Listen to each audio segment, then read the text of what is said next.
आज इस वीडियो में हम लोग बात करने वाले हैं वर्मा टुडे क्लास 8 का जो हम लोग का साइंस सब्जेक्ट का साइंस विषय का जो एग्ज़ाम होना है 5 तारीख है ना, उसी का नेक्स्ट सीरीज चल रहा है। ठीक है, चैप्टर्स का। तो ये हम लोग पार्ट 4 वीडियो कर रहे हैं साइंस विषय का, विज्ञान विषय का। ऑलरेडी तीन वीडियो चैनल पे डाल दिया गया है। ठीक है, अपलोड कर दिया गया है, तो आप देख लेंगे, जिसका लिंक आपको इस वीडियो का डिस्क्रिप्शन बॉक्स में भी मिल जाएगा। ठीक है, और छोटी सी रिक्वेस्ट यही रहेगा कि चैनल पे नए आते हैं तो चैनल को जरूर सब्सक्राइब करेंगे, साथ में बेल आइकन को भी हिट कर लेंगे ताकि इसी तरह का आपको वीडियो अपडेट मिलता रहे सबसे पहले। ठीक है, तो बढ़ते हैं चैनल की ओर और हम लोग वीडियोज़ में कुछ बात करेंगे। तो इससे पहले आप जान दीजिए, ये जो भी वर्मा बुक का जो भी क्वेश्चन वगैरह बताया जा रहा है आपको, ठीक है, वर्मा टुडे का जो भी क्वेश्चन है, ये सारे इंपॉर्टेंट क्वेश्चन है, याद रखना। ठीक है, सारे कहीं ना कहीं क्वेश्चन आते हैं, आए भी हैं कुछ एग्जाम्स में, मैथ्स वगैरह में। और पिछले वीडियोज़ आप निकाल के देख लीजिएगा, बहुत सारे क्वेश्चन ऐसे भी थे जो कि इस वाला मॉडल सेट से मैच किया है। ठीक है, तो आपको इसको हल्के में नहीं लेना है और इसको क्या करना है, अच्छे से पूरा वीडियो देखना है। ठीक है, आप लोग करते क्या, आधा वीडियो देखते हैं उसके बाद स्किप कर देते हैं, तो जो क्वेश्चन आने वाला है, हो सकता है कि जो आप छोड़ दिए वही क्वेश्चन आ जाए। ठीक है, तो इसलिए आपको इस समय में, क्योंकि एग्जामिनेशन का टाइम है, इसमें एक जरा सा कोई कोताही नहीं बरतना चाहिए। ठीक है, अगर चाहते हैं कि आपको अच्छा मार्क्स मिले।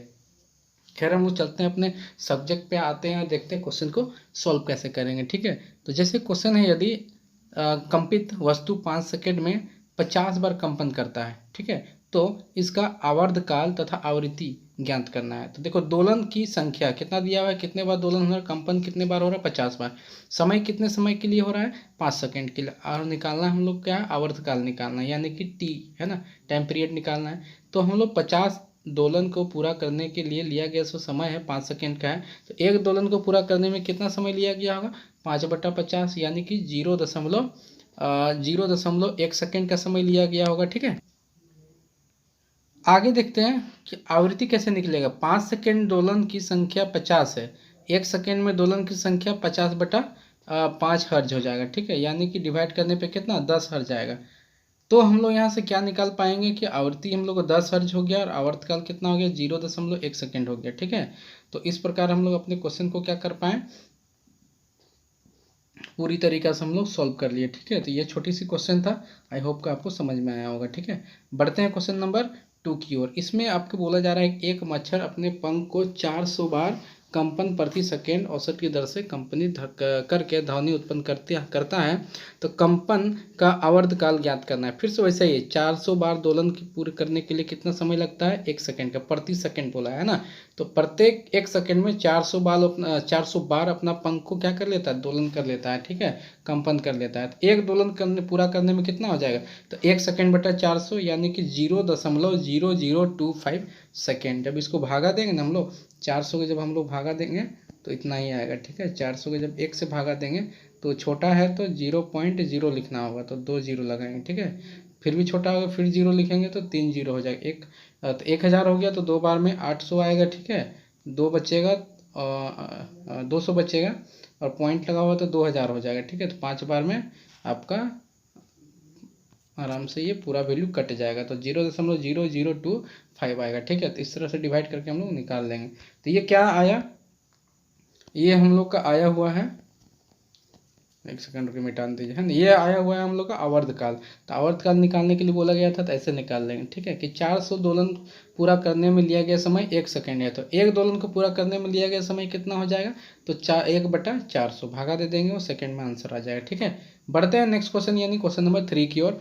ध्वनि की प्रबलता किसे कहते हैं, बहुत अच्छा क्वेश्चन है, बहुत इंपॉर्टेंट क्वेश्चन है। इसका आयाम से आप क्या समझते हैं, ठीक है, आयाम से, तो ध्वनि तरंग के इकाई क्षेत्रफल में जितनी ऊर्जा होती है वही ध्वनि की प्रबलता की माप होती है। ठीक है, इकाई समय में इकाई क्षेत्रफल में जितनी ऊर्जा होती है, ठीक है, उसी को हम लोग क्या बोलते हैं, ध्वनि की प्रबलता की माप कहा जाता है। ठीक है, यदि अगर मान लेते हैं कि ध्वनि की प्रबलता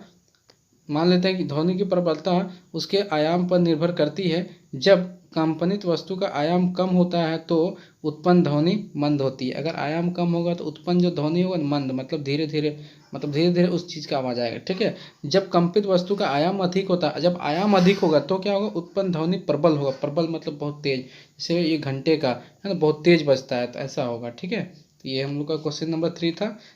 बढ़ते हैं क्वेश्चन नंबर 4 की ओर। क्वेश्चन नंबर 4 में बताया गया है कि श्रव्य तथा अश्रव्य ध्वनि किसे कहते हैं ना। तो 20 हर्ट्ज से कम आवृत्ति वाले जो ध्वनि को हम लोग अश्रव्य ध्वनि कहते हैं, वो हम लोग को सुनाई नहीं पड़ता, ठीक है। 20 हर्ट्ज से कम रहेगा तो सुनाई नहीं पड़ेगा। 20 हर्ट्ज से लेके 20,000 हर्ट्ज तक के बीच वाली जो ध्वनियों को है उसको हम लोग श्रव्य ध्वनि कहते हैं।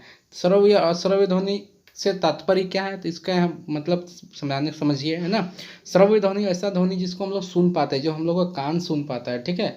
और अश्रव्य ध्वनि जो हम लोग का कान नहीं सुन पाता है, ठीक है। अगर 20 हर्ट्ज से कम की अगर अब हम लोग का ध्वनि आ रही है, ठीक है, तो वो हम लोग नहीं सुन पाएंगे, ठीक है। अब 20 हर्ट्ज से लेके 2000 हर्ट्ज के वाली जो ध्वनि होती है उसको हम लोग आराम से सुन लेते हैं, ठीक है।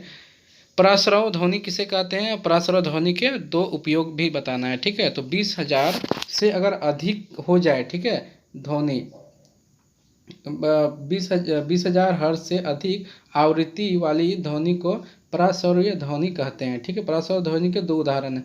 चिकित्सा के क्षेत्र में अनेक समस्याओं के अनुसंधान एवं निदान के लिए पहला चीज हो गया। दूसरा, उद्योग में धातु और अन्य संरचनाओं में दोष ढूंढने तथा विभिन्न भागों में मोटाई ज्ञात करने के लिए। तो ये दो हम लोग का क्या हो गया, इसके उपयोग हो गया, ठीक है। बढ़ते हैं हम लोग नेक्स्ट क्वेश्चन की ओर।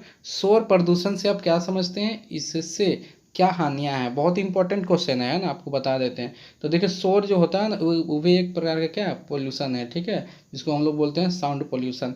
इससे क्या हानि है, बहुत सारा हानियां हैं। पहले हम लोग बताते हैं शोर प्रदूषण होता क्या है। तो वातावरण में अत्यधिक अवांछित ध्वनि, अवांछित मतलब जो हम लोग चाहते नहीं हो ऐसा ध्वनि, ठीक है, ध्वनियों को शोर प्रदूषण कहते हैं। अवांछित क्यों, मान के चलिए कहीं डीजे बज रहा है ना, वो अवांछित नहीं है, वो वांछिक है, ठीक है। डीजे सुनने पे जितना वॉल्यूम देते अच्छा ही लगता है, ठीक है। बेस उस बढ़ा के बढ़िया से गाना सुनेंगे तो बहुत ज़्यादा वॉल्यूम रहता है, लेकिन जो सुन रहा है, जो बजा रहा है, उसको अच्छा लगता है ना। हो सकता है किसी और को अच्छा ना लगे, ठीक है। तो जिसको अच्छा लग रहा है उसके लिए तो वांछित ध्वनि है, लेकिन जिसको इरिटेशन हो रहा है, उसको अच्छा नहीं लग रहा है, चिड़चिड़ापन लग रहा है वो गाना सुन के, ठीक है, हाई वॉल्यूम में सुन रहे हैं, तो उनके लिए क्या है, ये अवांछित ध्वनियाँ हैं, ठीक है। तो जो इस तरह के जो वातावरण में अत्यधिक मतलब जो तेजी से और अवांछित ध्वनियों का शोर होता है, उसी को हम लोग क्या कहते हैं, शोर प्रदूषण भी कहते हैं, ठीक है। तो ये तो हो गया इसका डिफिनेशन। अब आते हैं, इसमें एक और क्वेश्चन था, इससे हानियाँ बताना है, ठीक है, इसका क्या क्या हानि है। तो हम हानि भी बता लेंगे कि इसका क्या क्या हानि है। अत्यधिक शोर की उपस्थिति अनेक स्वास्थ्य संबंधी समस्याओं का कारण बन सकती है। इसमें से बताया गया कि अनिद्रा, नींद नहीं आएगा, ठीक है, अच्छी तरह। अति तनाव, तनाव की स्थिति में चले जाते हैं हम लोग। उच्च उच्च रक्तचाप हो जाता है, ठीक है, हम लोग का रक्तचाप यानी हाई ब्लड प्रेशर हो जाता है। चिंता बना रहता और भी बहुत सारी चीज समस्याएं हैं, ठीक है। एक सेकेंड। अन्य भी समस्याएं हैं, क्या समस्याएं, अन्य बहुत से स्वास्थ्य संबंधी विकार शोर प्रदूषण से उत्पन्न हो सकती है, ठीक है। लगातार प्रबल ध्वनि के प्रभाव में रहने वाले व्यक्ति की सुनने की क्षमता में अस्थायी अथवा अस्थायी रूप से कम हो जाती है, ठीक है। तो वो आदमी बहरा भी हो सकता है, जो हमेशा शोरगुल वाला इलाके में रहता हो या वैसा जगह कार्य करता हो, ठीक है। अब आते हैं कुछ और क्वेश्चन जो कि दीर्घीय उत्तर प्रश्न है। इसमें ना आप बोल सकते हैं 3 to 5 मार्क्स का क्वेश्चन इसमें आप लोग काउंट कर सकते हैं, ठीक है। तो वीडियोज वगैरह 9 मिनट का है, अभी आराम से कर सकते हैं, कोई दिक्कत नहीं है। 15 मिनट 20 मिनट का वीडियो जाएगा, है ना। आप लोग वीडियो को पूरा देखिए, ठीक है, आप लोग के लिए वीडियोज है, आप लोग पूरा नहीं देखेंगे तो ये बनाना मेरा फालतू व्यर्थ चला जाएगा। तो बढ़ते हैं क्वेश्चन में और दीर्घ उत्तरीय प्रश्न उत्तर को आंसर करते हैं, ठीक है। पहला हम लोग क्वेश्चन इसमें है कि शोर तथा संगीत में क्या अंतर होता है। बहुत ही बढ़िया क्वेश्चन है। क्या कभी संगीत शोर बन सकता है। तो बोला शोर, अभी हम बताए थे, शोर का डिफिनेशन भी बताया क्या होता है, ठीक है। अवांछित जो हल्ला होता है, ठीक है, उसी को हम लोग शोर बोलते हैं। तो बोला संगीत और शोर में क्या अंतर है, पहला अंतर आपको समझाना है। और अंतर ऑलरेडी इस तरह की चीज़ हम समझा चुके हैं पिछला क्वेश्चन में, ठीक है। फिर भी देखिए, और क्या कभी संगीत भी शोर बन सकता है, तो इसमें समझते हैं क्वेश्चन को। और इसका आंसर क्या हो जाएगा, शोर पहले समझते हैं ना, उसके बाद संगीत समझेंगे। तो शोर अनियमित कंपन से उत्पन्न होने वाली अप्रिय ध्वनि शोर कहलाती है। उदाहरण के लिए कक्षा में सभी बच्चों के तेज तेज बोलने से, हथौड़ा चलाने से, तो ये सब जो एग्जाम्पल्स है, कक्षा में बच्चों के तेज तेज बोलने से, हथौड़ा चलाने से, ठीक है, ये सारे एग्जाम्पल हैं शोर के। अब संगीत में आते हैं। नियमित कंपन से, वो था अनियमित कंपन, है ना। अब नियमित कंपन से उत्पन्न प्रिय लगने वाली सुस्वर ध्वनि को संगीत कहते हैं। जैसे कि सितार के तार से उत्पन्न ध्वनि यदि संगीत बहुत तेज तीखी ध्वनि का हो तो वह शोर का रूप धारण कर लेती है। वही एक, अब डीजे आप बजा रहे हैं ना, डीजे में चले जाएंगे, आधुनिक ज़माने के आप लोग बच्चे हैं तो डीजे अच्छे से समझ पाएंगे, ठीक है। तो डीजे को बहुत ज़्यादा साउंड में बजा देंगे, ठीक है, बेस बहुत ज़्यादा दे देंगे, ठीक है, एकदम से अजीब लगने लग जाए सुनने में, तो वो संगीत नहीं कहलाएगा फिर, है ना, वो शोर बन जाता है, ठीक है। तो क्वेश्चन था कि कभी शोर बन सकता है, तो बन सकता है अगर उसको अलग तरीके से बजाया, बहुत तीखी ध्वनि में बजाया, ठीक है। तो ये सारे एग्जाम्पल्स हैं। अगर नेक्स्ट क्वेश्चन हम लोग का आता है कि अपने वातावरण में शोर प्रदूषण के स्रोतों की सूची बनाना है, ठीक है। तो एक सूची बनाना है कैसे कैसे हम लोग का वातावरण में शोर प्रदूषण होता है। तो शोर प्रदूषण के कुछ जो मुख्य स्रोत हैं ऐसे ही आपको लिखना है जैसे आपको बता रहे हैं, ठीक है। वाहनों की ध्वनियाँ, तो जो वाहन चलता है, ट्रैक्टर अब आपके गाँव में अगर चलता होगा तो देखिए ट्रैक्टर का टोलियाँ होता है, कितना ठाई ठपर चलता है ना, तो उससे क्या होता है, ध्वनि प्रदूषण होता है। अगर बैठ के पढ़ रहे हैं तो पूरा माथा चकरा जाएगा कि ये क्या है। आवाज़ भी खतरनाक टाइप का आता है, ठाई ठपर का आवाज़ सुने ही होंगे। आगे देखिए ना, विस्फोट जो होता है जिसमें पटाखे का फटना भी सम्मिलित है ना, कहीं विस्फोट हो रहा है। अब देखिए कि बहुत सारे ऐसे बाराती वाले दिनों में, है ना, अंधाधुंध फटाखा फोड़ने लग जाता है लोग, तो उससे भी शोर होता है। मशीन से उत्पन्न ध्वनि है ना, कहीं मशीन चल रहा है ना, तो उससे भी जो उत्पन्न होती है, अब देखिए कहीं बोरिंग वगैरह हो रहा होगा, ठीक है, आप ध्यान दीजिएगा, एकदम पूरा 3-4 गांव तक चला जाता है उसका शोर। ये क्या बोलते हैं, बोरिंग करने का जो साउंड होता है मशीन का, वो पूरा 3 गांव तक ये कवर करता है, ठीक है। तो वो भी एक तरह का शोर है। तो ये भी हम लोग का एक सोर्स ऑफ हम लोग का पोल्यूशन है, ठीक है, साउंड पोल्यूशन है। आगे देखिए क्या है, लाउड स्पीकर से उत्पन्न ध्वनियाँ है ना, तो लाउड स्पीकर जोर जोर से बजा देंगे, ठीक है। अब तो वो भी एक तरह से क्या हो जाएगा, हम लोग मतलब शोर प्रदूषण का एक मुख्य कारण भी है। ऊंची आवाज़ से चलने वाले टेलीविज़न और ट्रांजिस्टर रेडियो के कारण उत्पन्न ध्वनियाँ है ना, तो कोई कहीं किसी के घर के आसपास में आप हैं, आपके बगल वाला घर में मतलब तेज़ी से, मतलब हाई वॉल्यूम में क्या कर रहा है, टेलीविज़न चला रहा है, ठीक है, टीवी वगैरह देख रहा है, तो भी आपके लिए पोल्यूशन का एक सोर्स है।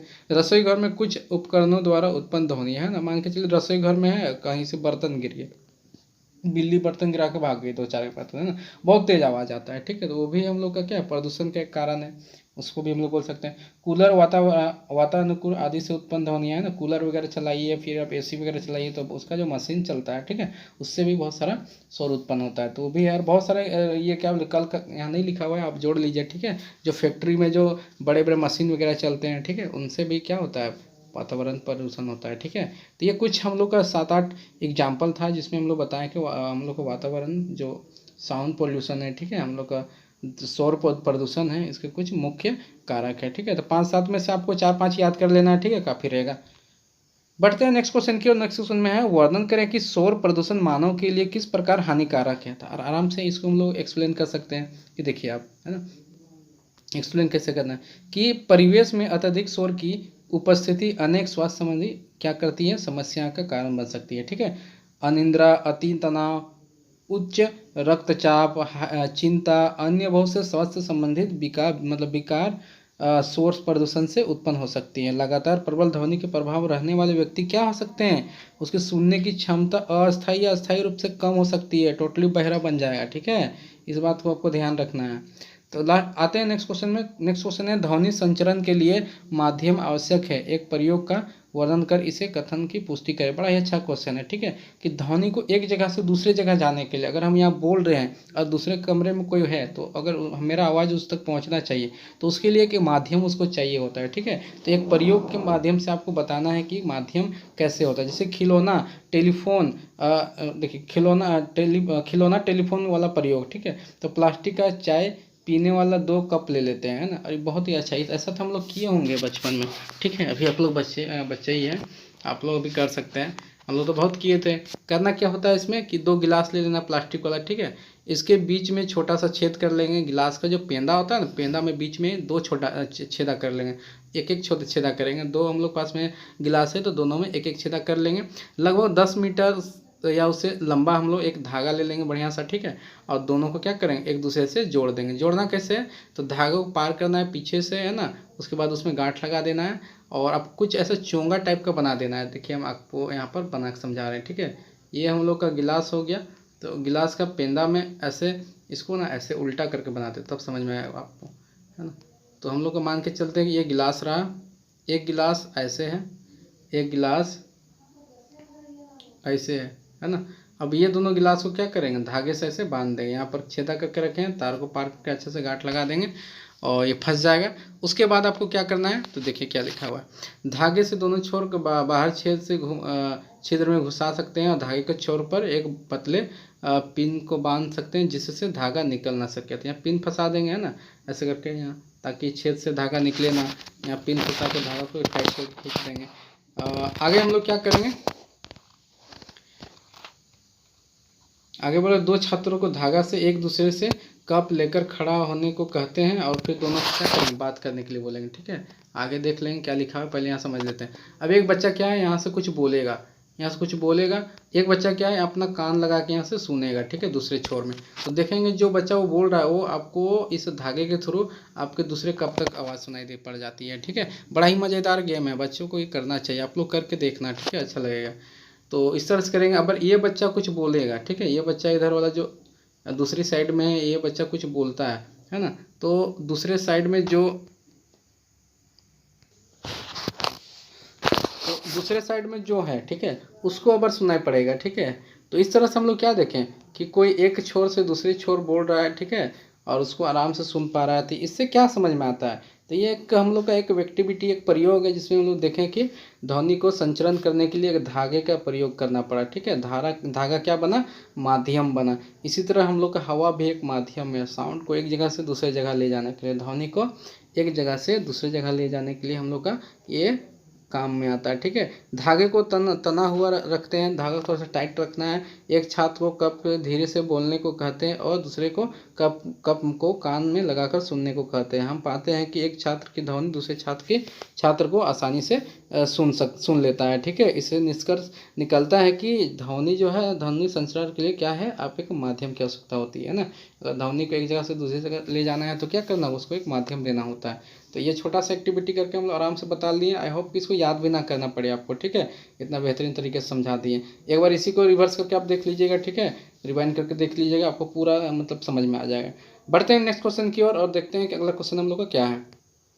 अगला जो क्वेश्चन है, आयाम, आवर्तकाल और आवृत्ति के परिभाषित करें एवं इसके मात्रक भी लिखें। एकदम इंपॉर्टेंट है, बहुत ही इंपॉर्टेंट है। ठीक है, इसको याद रखना। आयाम क्या होता है, कंपन करती वस्तु के मध्य स्थित से अधिकतम विस्थापन को आयाम कहते हैं। ठीक है, कोई वस्तु यहाँ पर रखा हुआ है, अब इसके चारों ओर कितना दूरी तक है ना, कितना दूरी तक ये कंपन कर रही, कितना दूरी है, तो उसी को हम लोग क्या बोलेंगे, आयाम बोलेंगे।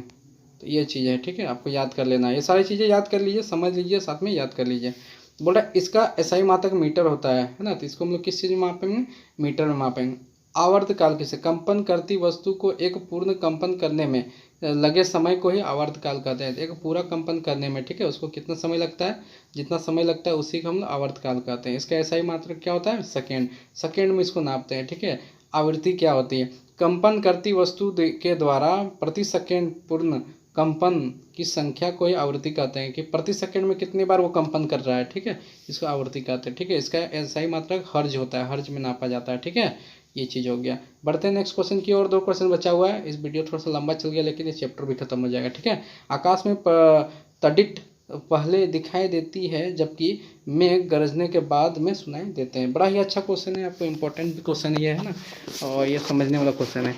क्या आप इसकी व्याख्या कर सकते हैं, तो देखिए बहुत ही इजी क्वेश्चन है। सबसे पहले समझिए क्वेश्चन को। देखिए क्वेश्चन कब आसान हो जाता है, जब आप क्वेश्चन को पूरी तरीके से समझ लेते हैं। ठीक है, क्वेश्चन बोल रहा है आकाश में जो तड़ित पहले दिखाई देता है, जो आकाश में जब चमकता है बिजली, ठीक है, तो वो पहले दिखाई देता है, जबकि उसके गर्जन की जो आवाज़ है, गरजने की आवाज़ है, वो बाद में सुनाई देता है। ऐसा क्यों होता है, वो आपको व्याख्या करना है, बताना है। ठीक है, तो आकाश में जो तड़ित होता है ना, तड़ित होता है तथा मेघ गर्जन की घटना समय पर एक ही समय पर होती है। आपको याद रखना है, दोनों एक ही समय पर होता है तथा हमसे समान दूरी पर घटित होती है, लेकिन दूरी भी दोनों का क्या है, समान ही है। हमें तड़ित पहले दिखाई देता है, मतलब लाइट पहले दिखाई देता है।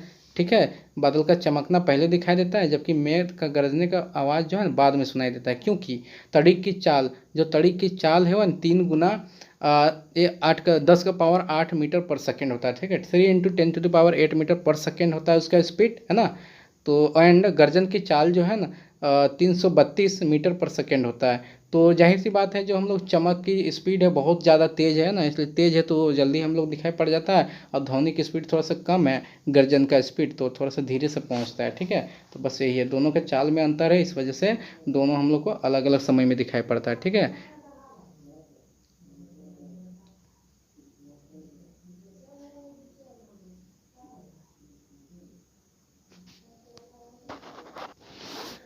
इसलिए समान दूरी पर घटित होने होने होने पर भी क्या है, चमक हमें पहले दिखाई देती है और गर्जन बाद में सुनाई देती है। आई होप कि पूरा समझ में आ गया होगा ये वाला, है ना। लास्ट क्वेश्चन है इस चैप्टर का, उसके बाद नेक्स्ट चैप्टर हम लोग करेंगे वायु एवं जल प्रदूषण। ठीक है, ये भी बहुत बढ़िया चैप्टर है, इससे भी क्वेश्चन बनते हैं।